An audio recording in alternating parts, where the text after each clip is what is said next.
Hello dear friends, एक बार फिर आपका स्वागत है हमारे यूट्यूब चैनल पर। आज बहुत ही इम्पोर्टेंट सेशन होने वाला है क्योंकि आज हम जीएस के जितने भी एसएससी के एग्ज़ाम्स में SSC CPO CGL CHSL MTS इसके अलावा सिलेक्शन फेज 12 सभी के जो जीएस के क्वेश्चंस पूछे गए हैं उन सभी का मैं कंपाइलेशन आज लेके आया हूँ। थोड़ा सा वीडियो लंबा हो सकता है लेकिन सारे इंपॉर्टेंट क्वेश्चन है पीवाईक्यूज एसएससी के, तो आप इनको ध्यान से देखिएगा। तो चलिए यहाँ पे हम शुरू करते हैं अपना वीडियो। देखिए हमारे पास यहाँ पे पहला क्वेश्चन है, कोरियोलस फोर्स के संबंध में निम्नलिखित में से कौन सा कथन गलत है। तो कोरियोलस फोर्स यहाँ पे मैं सीधे आंसर बताऊंगा क्योंकि वीडियो लंबा हो जाएगा। तो कोरियोलस फोर्स, पवन तेज होने विक्षेपण कम होता है, ये गलत बात है। पवन अगर हवा का कोरियोलस फोर्स से क्या प्रभाव होगा, पवन अगर तेज हो रही है तो विक्षेपण कम नहीं होगा। एन फेरों वाली एक वृत्ताकार कुंडली है, एक फेरे द्वारा उत्पन्न क्षेत्र की तुलना में कितने बड़ा क्षेत्र उत्पन्न करेगा। अगर एन फेरे हैं तो एन गुना ही क्षेत्र उत्पन्न करेगी। एरिक ए कार्नेल, वोल्फिंग कैटरले और कार्ल ई वीमन, इन्होंने अक्षार परमाणुओं की तनु गैस में बोस आइंस्टाइन संघनन प्राप्त करने के लिए भौतिकी का नोबेल पुरस्कार, मतलब सिंपल सी बात ओनली ये थी कि जो बोस आइंस्टाइन संघनन थ्योरी आई थी वो किस वर्ष प्रतिपादित की गई थी, वो की गई थी 2001 में। अगला क्वेश्चन है हमारा, ओरस्टेड ने किस वर्ष यह खोज की कि एक दिक् सुई के निकट रखे गए धातु के तार से विद्युत धारा प्रवाहित होने पर दिक् सुई में विक्षेप हो जाता है। तो ये कब हुआ था, ये हुआ था हमारा 1820 में। ठीक है। अगला क्वेश्चन अगर हम देखें यहाँ पे,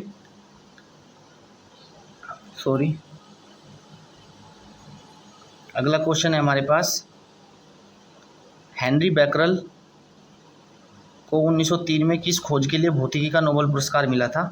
तो उन्होंने बैकरल ने किसकी खोज की थी, स्पेशली ये पूछ रहा है, वो की थी रेडियोधर्मिता की। और रेडियोधर्मिता भी कौन सी, स्पॉन्टेनियस रेडियो एक्टिविटी। ठीक है, यहाँ पे हम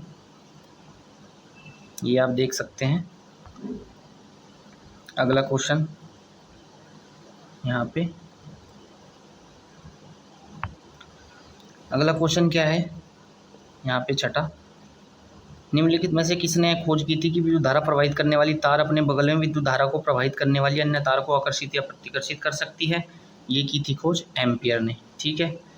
धारावाही तार पर चुंबकीय क्षेत्र बल के कारण सुई विक्षेपण का उपयोग करके धारा प्रवाह को मापने के लिए किस उपकरण का उपयोग किया जाता है, वो किया जाता है गैल्वेनोमीटर का। कौन सा बल पर लागू नहीं होता है, बल वस्तु के द्रव्यमान को बढ़ा सकता है, ऐसा नहीं होता है, ये गलत है। 4 ऑप्शन थे उसमें से सही यही था बल के बारे में। 1835 में एक स्पष्ट कांच के फलक के एक तरफ धातु चांदी की एक पतली परत चढ़ाने की प्रक्रिया किसने विकसित की जिससे पहला दर्पण किसने बना था, ये जस्ट पूछ रहा है। 1835 में बनाया था लेविगो ने। किसने बनाया था, जस्टिन वॉन लेविगो ने ये बनाया था। ठीक है। अगला क्वेश्चन देखते हैं हम यहाँ पे, एक सेकेंड रुकिए। निम्नलिखित में से यहाँ पे किसने यह प्रस्तावित किया कि प्रकाश तरंगों से मिलकर बना है जो अपनी गति की दिशा के लंबवत संचरण करता है। तो हाइगेन्स ने खोज की थी प्रकाश के तरंग सिद्धांत की। अगला क्वेश्चन हम देखते हैं, जर्मन भौतिक विज्ञानी जॉर्ज साइमन ओम को 1837 में उनके द्वारा किस कार्य के लिए, तो किसके लिए मिला था उनको, उन्होंने ओम का नियम दिया था, आपको पता ही है ओम का नियम दिया था उन्होंने, V=IR। विद्युत रासायनिक शैल एक ऐसी युक्ति है, विद्युत रासायनिक शैल एक ऐसी युक्ति है जो रासायनिक ऊर्जा को विद्युत ऊर्जा में परिवर्तित कर देती है। किस अभिक्रिया के द्वारा, ये कर देती है रेडॉक्स अभिक्रिया के द्वारा। अप्रत्यक्ष लिखा है, सॉरी यहाँ पे। एक विद्युत परिपथ में तार की लंबाई 2 गुनी करने पर एमीटर की रीडिंग घटकर कितने हो जाती है। तो अगर लंबाई 2 गुनी कर देंगे तो रीडिंग एमीटर की आधी हो जाएगी, क्योंकि आपको फॉर्मूला पता है R किसके इक्वल होता है, प्रोपोर्शनल होता है L/A के।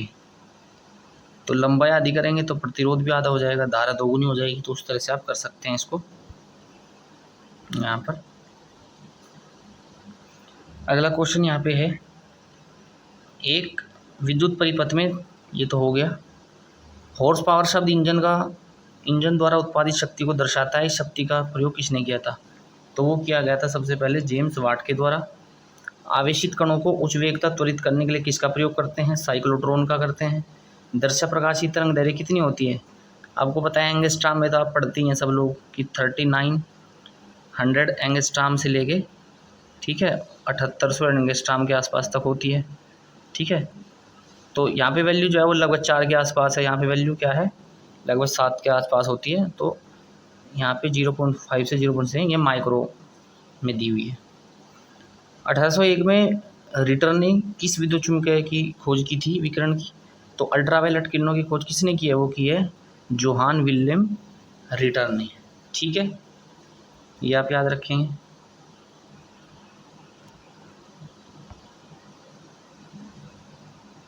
अगला क्वेश्चन है, गैलीलियो ने किस वर्ष गुरुत्वाकर्षण और संवेग की क्रिया द्वारा एक पेंडुलम की नियमित दोलायमान गति का वर्णन किया था? तो गैलीलियो ने कब किया था? ये किया था उन्होंने 1602 में। यूरेनस की गति में गुरुत्वाकर्षण प्रेरित विक्षोभ का अध्ययन करके नेपच्यून ग्रह के अनुमानित स्थान की गणना किसने की थी? तो नेपच्यून की थी अर्बेन जी जोसेफ ले वेरियर ने। ठीक है, यदि 2 kg द्रव्यमान वाली किसी वस्तु को 10 मीटर की ऊंचाई से गिराया जाता है तो 5 मीटर की ऊंचाई पर उसकी स्थितिज ऊर्जा और गतिज ऊर्जा का अनुपात तो बराबर ही होता है। जितनी स्थितिज ऊर्जा होगी उतनी गतिज ऊर्जा होगी, तो रेशो हो जाएगा 1:1। निम्नलिखित में से किसने रेडियो तरंगों की खोज करने के साथ ही मैक्सवेल के सिद्धांतों की पुष्टि की? और वे 1886 में, मतलब रेडियो तरंगों की खोज किसने की? एक तरह से हर्टज। ठीक है, ये पूछ रहा है यहाँ पे। अगला क्वेश्चन है, निम्नलिखित में से किसने, ये तो हो ही गया हर्टज, निम्नलिखित में से कौन सा संबंध सही है? तो आपको पता ही है F=m में है ये। ठीक है, ये थोड़ा सा मिसप्रिंट हुआ है, F=m, ये यहाँ पे कर लेना आप, ये मिसिंग है, F=m में। अगला क्वेश्चन है हमारे पास यहाँ पे, साहिल साराभाई बीच में खड़ा है, एक तरफ उनकी पत्नी मोनिशा 100 न्यूटन के बल से पूर्व की ओर खींच रही है, जबकि उसकी मां मायाव से 150 न्यूटन से पश्चिम की ओर खींच रही है। साहिल पर शुद्ध बल कितना लगेगा और किसकी ओर लगेगा?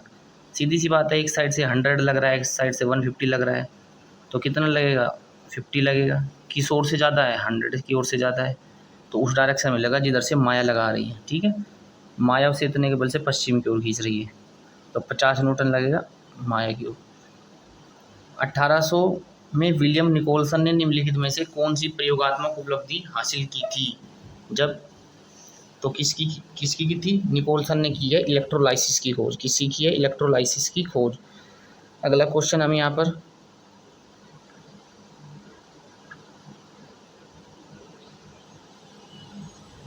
अगला क्वेश्चन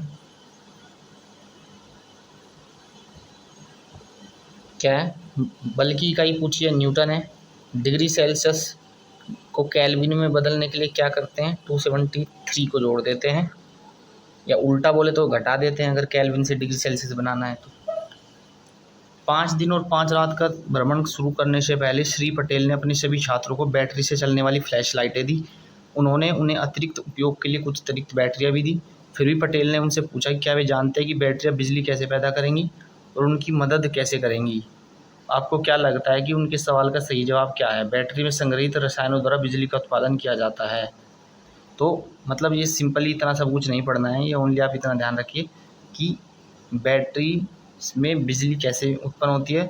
तो बैटरी में संग्रहित जो रसायन होते हैं उनके द्वारा बिजली उत्पन्न होती है। आपने देखा भी होगा कि जो सेल्स होते हैं उनके अंदर एक केमिकल सा भरा होता है, तो उसी से उसमें इलेक्ट्रिसिटी क्रिएट होती है। ठीक है, अगला क्वेश्चन यहाँ पर हम देख लेते हैं। छठा क्वेश्चन हमारा, पास्कल किसकी इकाई है? सीधी सी बात है, दाब की इकाई है।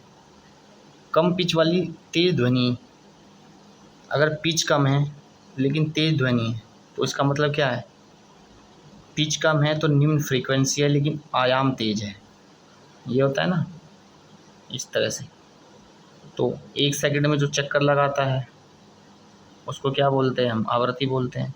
इसको क्या बोलते हैं? हम आयाम बोलते हैं। इसको क्या बोलते हैं? हम विस्थापन बोलते हैं। तो ये आप ध्यान रखिएगा। यहाँ पे ओवरलोडिंग नहीं हो सकती। तो ओवरलोडिंग कहाँ पे नहीं हो सकती? अधिक प्रतिरोधों के माध्यम से विद्युत तार और उदासीन तार के संपर्क में आने से। अगर बहुत ज़्यादा रेसिस्टेंस है और जो तार है और उदासीन तार, तीन तरह के तार होते हैं, आपको पता है, एक अर्थिंग वाला होता है, उदासीन तार। तो अगर विद्युत वाला तार उदासीन तार के संपर्क में आ जाएगा तो क्या हो जाएगा? ओवरलोडिंग नहीं हो सकती। अगला क्वेश्चन क्या है यहाँ पे? किस मूलभूत भौतिक राशि के SI का मात्रक है? कूलाम। कूलाम किसका मात्रक होता है? आवेश का मात्रक होता है। ठीक है। सदिश राशि कौन सी नहीं है? तीन सदिश राशि दी हुई थी, उनमें द्रव्यमान अदिश राशि है। ठीक है। अगला क्वेश्चन, अंतरराष्ट्रीय SI में ग्रीक ओमेगा का उपयोग। ओमेगा किसका मात्रक है? सिंपल ये पूछा था, प्रतिरोध का। विद्युत धारा मापने का मात्रक एम्पियर, कितने एम्पियर के बराबर होता है? मिली में होते हैं हमेशा, 10⁻³ ठीक है। अगला,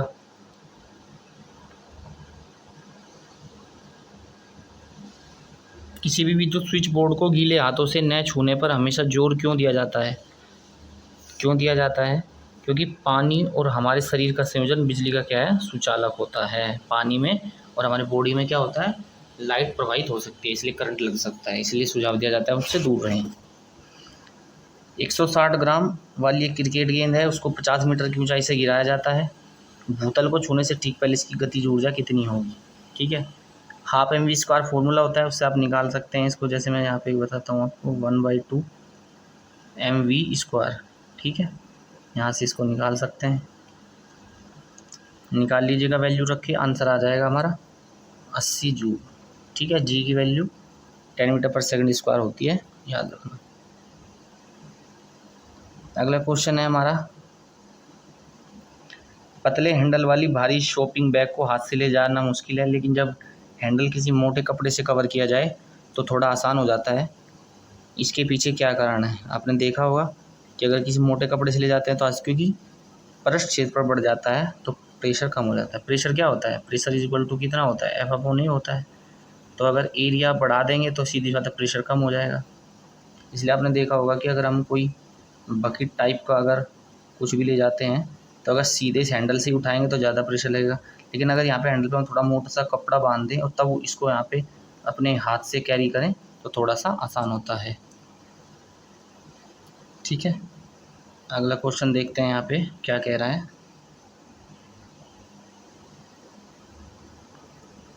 ओटो वान गुरिगे 17वीं शताब्दी में किस आविष्कार के लिए प्रसिद्ध थे? तो वायु पंप जो है वो उसकी खोज की थी ओटो वान गुरिगे ने। ठीक है।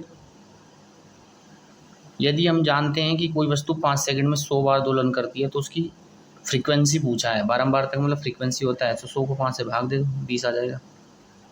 मीरा एक नए घर में शिफ्ट हो गई और अपने अपार्टमेंट में लाइट बल्ब ठीक कर रही थी। उसके द्वारा ठीक किए गए 3 बल्बों में से एक नहीं जला। परीक्षण करने पर उसे पता चला कि यह फ्यूज था, इसलिए उसने एक नया बल्ब खरीदा जो फिर पूर्ण रूप से जलने लगा। उस सही विकल्प का चयन कीजिए जो बताता है कि फ्यूज बल्ब में क्या हुआ था। तो फ्यूज बल्ब क्यों होता है ये पूछना चाह रहा है।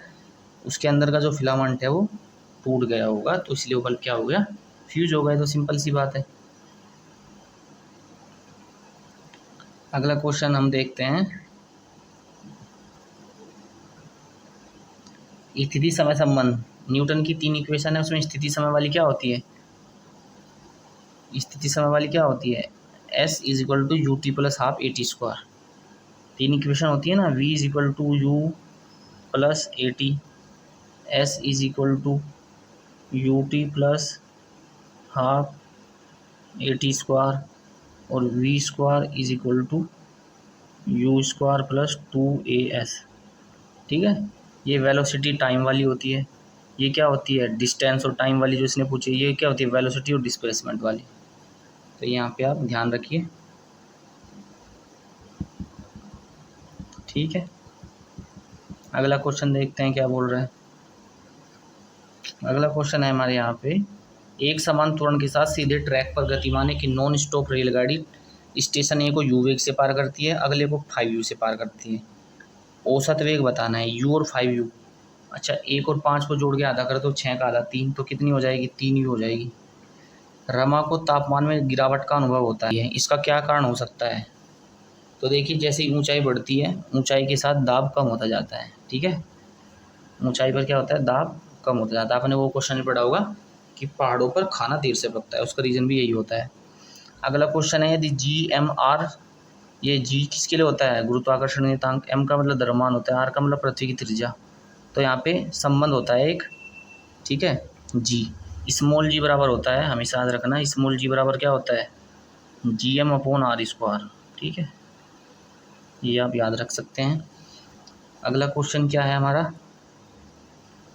भूकंप की तीव्रता को मापने के लिए किसका प्रयोग करते हैं हम, सिस्मोग्राफ का प्रयोग करते हैं। अगला क्वेश्चन यहाँ पे देखिए क्या है, एक इमारत के शीर्ष से 5 पत्थर गिराए गए, वे सभी सीधी रेखा से जमीन पर गिर गए, उनकी गति के बारे में क्या कहा जा सकता है? तो जब सीधी सी बात है ऊपर से कोई चीज़ नीचे की ओर गिरेगी तो सीधी रेखा में गति करेगी, यानी कि सरल रेखीय गति कह सकते हैं, ऋजु रेखीय गति भी उसको हम बोल सकते हैं, ठीक है, उसको हम ऐसा बोल सकते हैं। अगला क्वेश्चन हमारा क्या कह रहा है, विद्युत धारा की इकाई क्या है? तो सबको पता है विद्युत धारा की इकाई एम्पियर है। गरम तवे पर खाना बनाते समय धातु के चम्मच के बजाय लकड़ी के चम्मच का इस्तेमाल क्यों किया जाता है? सीधी बात है, क्योंकि लकड़ी कुचालक है इसलिए वो गर्म नहीं होती। निम्नलिखित में से किसने एक सिद्धांत की खोज की जो बताता है कि किसी वस्तु पर उत्प्लावक बल वस्तु द्वारा विस्थापित द्रव के भार के बराबर होता है? तो ये तो सबको पता है, आर्किमिडीज। निम्नलिखित में से किस वैज्ञानिक ने तत्वों के त्रिक सिद्धांत किसने दिया था? डोबेनाइनर। डोबेनाइनर त्रिक आपने सुना होगा, ये आवर्त सारणी से केमिस्ट्री का क्वेश्चन है। निम्नलिखित में से कौन सा विराम अवस्था में जड़त्व का उदाहरण नहीं है? ये गति का जड़त्व होता है कि जब अचानक ब्रेक लगेंगे तो शरीर का क्या होता है, आपका आगे की ओर झुक जाता है, क्योंकि आपका शरीर अभी भी आगे ही जाना चाहता है गाड़ी के साथ साथ, लेकिन गाड़ी रुक गई तो जड़त्व में जाना चाहता है। इसका उल्टा विराम का जड़त्व होता है कि जब गाड़ी चलना शुरू होती है तो आप पीछे की ओर धक्का लगता है, क्योंकि आप अभी शांत रहना चाहते हैं, आगे नहीं बढ़ना चाहते, जड़त्व होता है। 1905 में थॉमस चैम्बरलेन के साथ किसने निष्कर्ष निकाला था कि सौरमंडल के ग्रहों की उत्पत्ति सूर्य और दूषित तारों के बीच टकराव से हुई? ये बताया था मोल्टन ने, फॉरेस्ट मोल्टन ने ये बात बताई थी। अगला क्वेश्चन हम देख लेते हैं, निम्नलिखित में से किसका प्रयोग 1 एम्पियर का मान निर्धारित करने के लिए किया जाता है? तो 1 एम्पियर का मान निर्धारित करने के लिए, 1 एम्पियर का मतलब होता है 1 कूलम पर सेकेंड। क्या होता है? 1 कूलम पर सेकेंड। विद्युत परिपथ में प्रतिरोध को बदलने के लिए उपकरण की पहचान। प्रतिरोध को बदलने के लिए क्या लगा सकते हैं हम? धारा नियंत्रक लगा सकते हैं, जिसको बोलते हैं रियोस्टेट। निम्नलिखित में से कौन सा बल केवल किसी वस्तु के संपर्क में आने पर लगता है? संपर्क बल होता है घर्षण बल, क्योंकि किसी सरफेस पे अगर कोई चीज़ टच हो रही है तभी तो वो लगता है, विरोध करता है किसी के चलने का, ठीक है।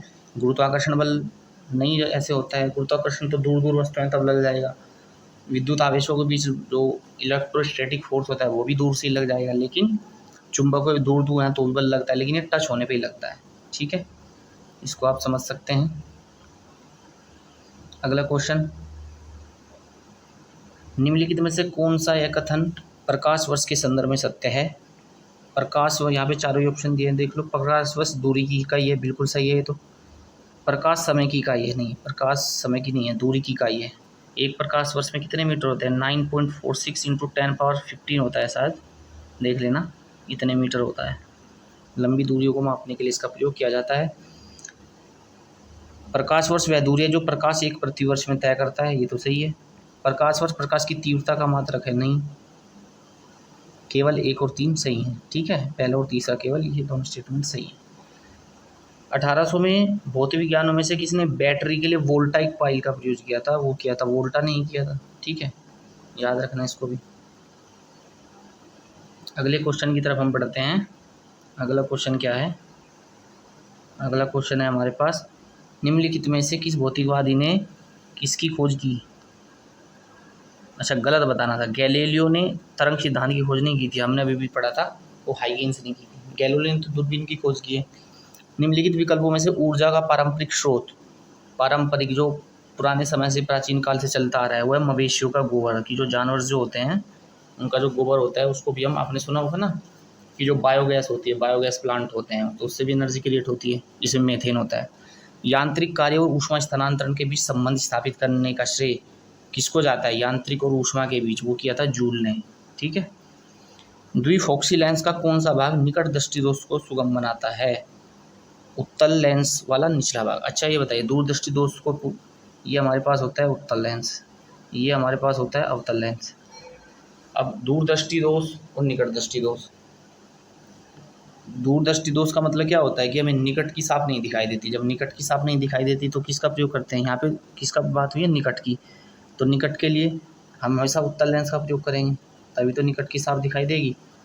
और कौन सा वाला भाग? निचले वाला भाग, इसका हम प्रयोग करते हैं। ठीक है, अगला क्वेश्चन है, योयो के रिलीज होने से पहले उसमें किस प्रकार की ऊर्जा होती है? उसमें होती है स्थितिज ऊर्जा। कौन सी ऊर्जा होती है उसमें? स्थितिज ऊर्जा होती है। अगला क्वेश्चन देखते हैं हम यहाँ पे, आमतौर पर ग्रीक अक्षर रो किसके लिए प्रयोग किया होता है? विशेष प्रतिरोध, मतलब प्रतिरोधकता के लिए। ठीक है, कौन सी तरंग ध्वनि तरंग की गति के समानांतर दोलन करती है? तो ध्वनि तरंग जो होती हैं उनके जो समानांतर दोलन करती हैं वो होती है अनुदैर्ध्य तरंग। यानी ध्वनि तरंगें कैसी होती हैं? ध्वनि तरंगें इस तरह से चलती हैं। ठीक है, जो अनुप्रस्थ तरंग है जैसे सूर्य के प्रकाश की तरंगें वे ऐसे चलती हैं। ठीक है, यहाँ पे संपीड़न और विलयन बनते हैं, यहाँ पे स्रंग और गर्त बनते हैं। ठीक है, अगला क्वेश्चन हम यहाँ पे देख लेते हैं क्या बोल रहा है अगले क्वेश्चन में। भूकंप के बारे में दिए गए सत्य असत्य कथनों की पहचान करनी थी। हमारे पास कुछ कथन दिए गए हैं। पहला कथन है, जब कोर पर प्रतिबल घर्षण से आगे बढ़ जाता है तो भूकंप होता है।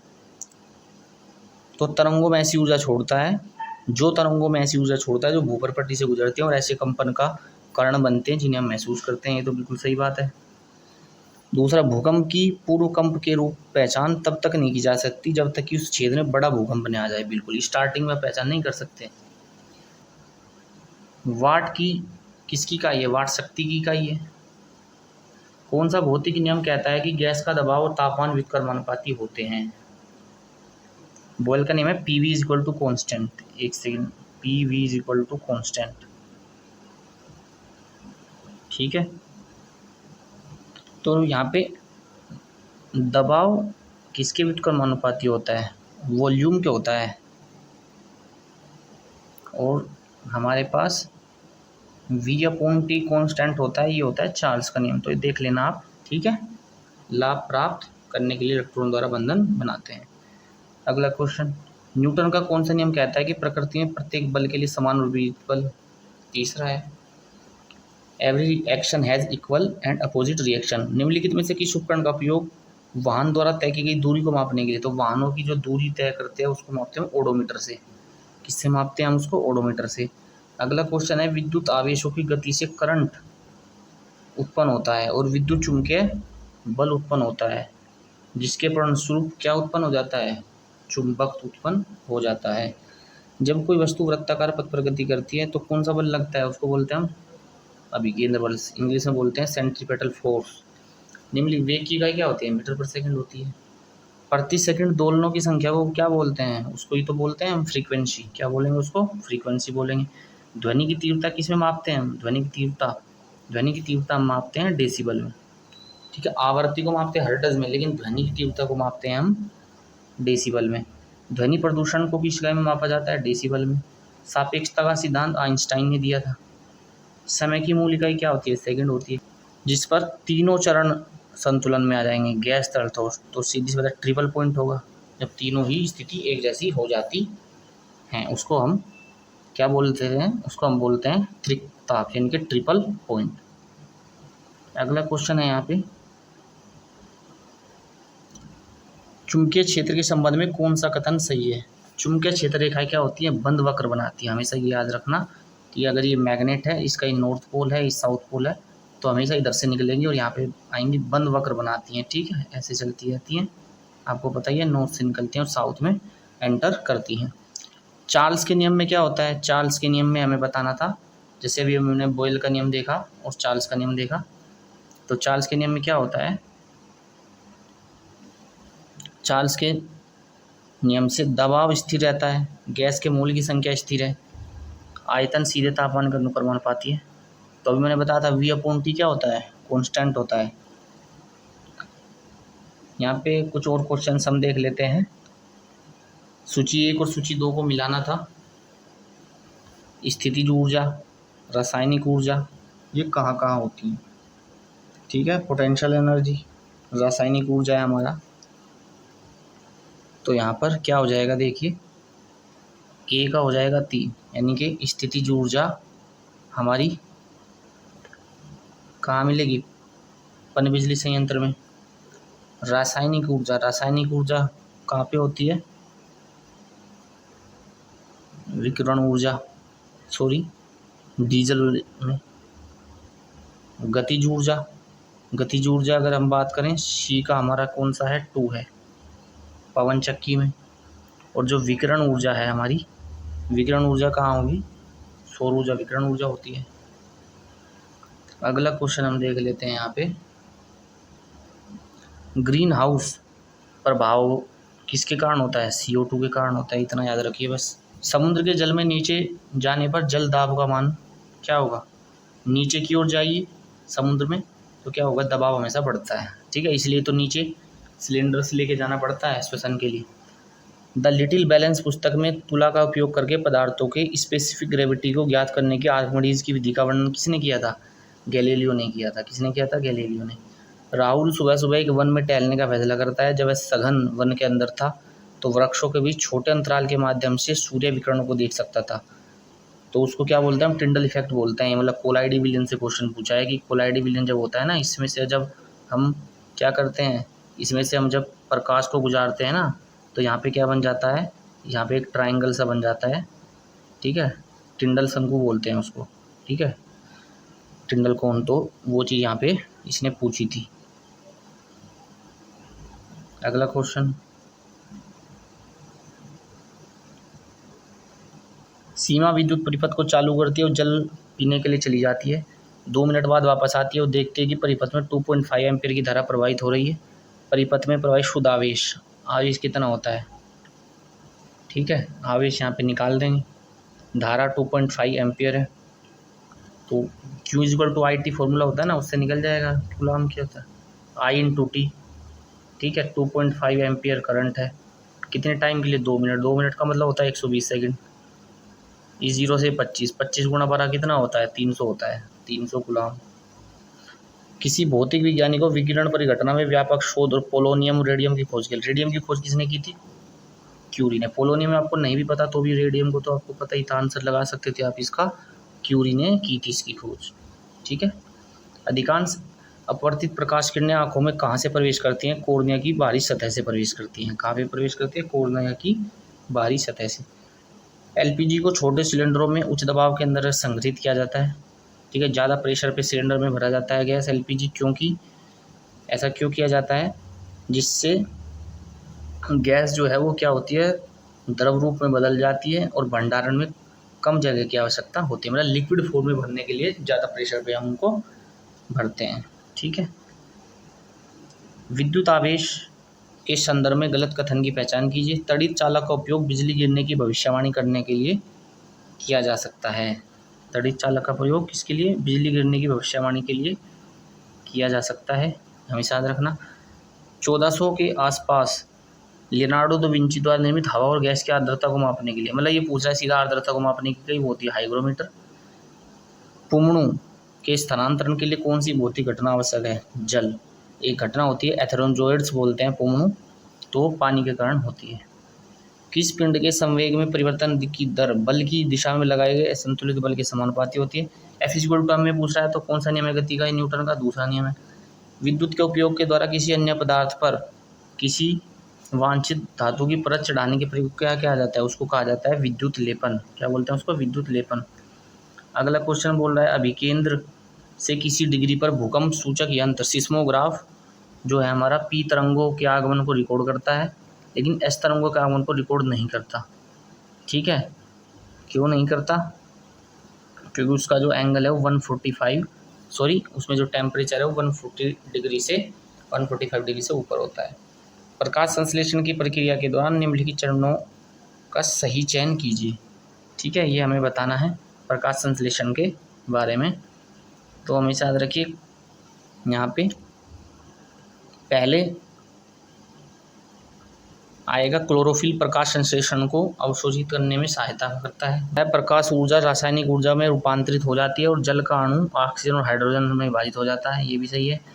कार्बन डाइऑक्साइड कार्बोहाइड्रेट में रूपांतरित हो जाता है सबसे बाद में, पहले ये होगा क्लोरोफिल प्रकाश ऊर्जा को अवशोषित करेगा, उसके बाद ऑक्सीजन और हाइड्रोजन में ब्रेक हो जाएगा और लास्ट में कार्बोहाइड्रेट बन जाएगा जिससे एनर्जी मिल जाएगी पौधों को।